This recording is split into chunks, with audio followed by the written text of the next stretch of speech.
watching the CBS 42 Morning News. Welcome back, everyone. Well, right now, the race to the World Series is on. After a stunning win against the Nationals, the Chicago Cubs headed to Los Angeles to face the Dodgers.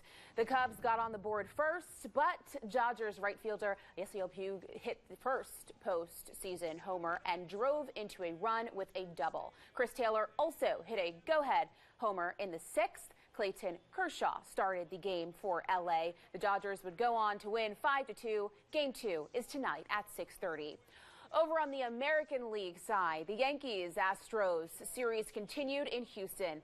Justin Verlander dominated in the wild 2-1 win over the Bronx Bombers. Verlander pitched the entire game that was capped off by an Astros walk-off. Game 3 in the series is tomorrow night as they move to Yankee Stadium. Well, yesterday wrapped up homecoming week in Tuscaloosa as the Crimson Tide welcomed the Arkansas Razorbacks to Bryant-Denny. There was no shortage of scoring for the Tide, okay?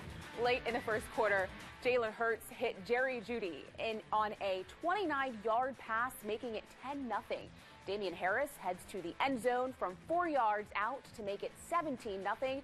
And just before the half, Hurts made his own touchdown run for 11 yards, driving up the score 24-zip. Here's head coach Nick Saban and on what he had to say about the win.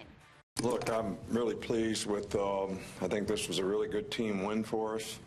I think it was a goal to go out there and play for 4 quarters. I think it was a goal to finish the game the right way. And I think it was a goal to try to continue to create an identity for the team. Well, the Tide wins homecoming 41-9. Alabama stays home this weekend for the third Saturday in October as the Volunteers head to Tuscaloosa. While one Alabama fan celebrates, Auburn fans are still feeling that sting this morning.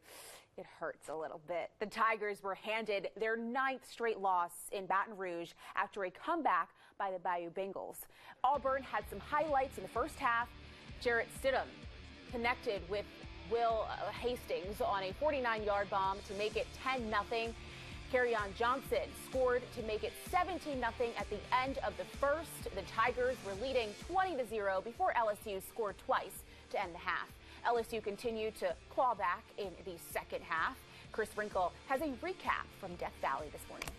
Another chapter in this Auburn-LSU rivalries. The Auburn Tigers, all that momentum they had built up from the start of the season until now, that top 10 ranking all comes to a screeching halt in Death Valley, a place they haven't won since 1999. That looked like it was all going to change in the first half. The Auburn offense was firing on all cylinders. Jarrett Stidham to Will Hastings for a touchdown. Kerryon Johnson had over 100 yards at the half.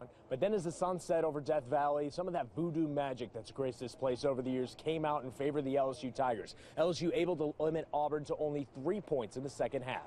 I feel like they just outplayed us. Like I said, they had the momentum going, they had the energy going. They just kind of wanted it more than us. We didn't recover, we made simple mistakes, drop balls here, missing pass pro here, not a good read, and our running back here, and just kind of all piled up. I mean, I felt like we were, still in control of everything. It's just, we let it get us, get it away from us, and like I said, we just gotta bounce back. Yeah, this is a hostile environment, but we beat ourselves. They didn't really beat us.